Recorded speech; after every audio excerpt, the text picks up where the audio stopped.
ஏடிஎம்கேல நம்ம எடப்பாடி ஐயா சும்மா தேர்தல் வாக்குறுதிகளா அள்ளி குவிச்சு தள்ளிக்கிட்டே இருக்கிறாரு.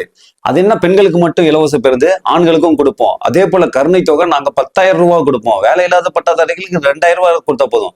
மொத்தத்துல அடுத்த ஆட்சியில நம்ம வீட்டுல சும்மா இருந்தாவே போதும், வீடை தேடி பணம் வந்துகிட்டே இருக்கும். நீ நீ பேசாம எனக்கு மட்டும் ஓட்டு போட்டுட்டு நீ வேடிக்கை மட்டும் பாரு அப்படின்னு சொல்லிட்டு வேற லெவல்ல பண்ணிட்டு இருக்கிறாரு.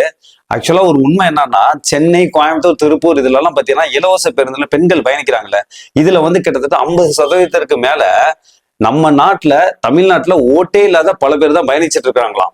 சோ இப்ப இலவசமா ஆண்களுக்கும் கொடுத்துட்டோம்னு வச்சுக்கோங்களேன், வேற லெவலுங்க. நம்மளோட போக்குவரத்தோட வருமானம் வேற லெவல்ல பெருகிடும். சென்னையில எல்லாம் பாத்தீங்கன்னா தமிழ்நாட்டுல ஓட்டு உரிமை உள்ளவங்க ரொம்ப ரொம்ப கம்மி.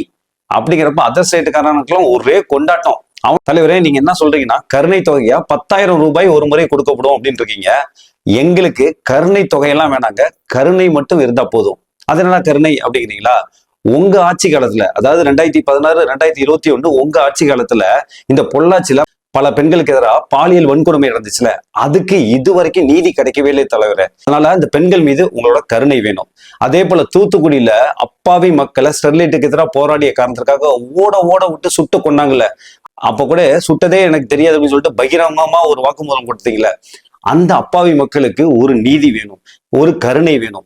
அதே போல கொடநாட்டுல நம்ம அம்மா ஜெயலலிதா எஸ்டேட்டுக்குள்ள நீங்க கூட உள்ள போந்திருக்க மாட்டீங்க, மர்மநபர்கள் பல பேர் உள்ள போந்து என்னென்னமோ சேட்டை பண்ணி அதுக்குள்ள பல கொலைகள் நடந்திருக்கு.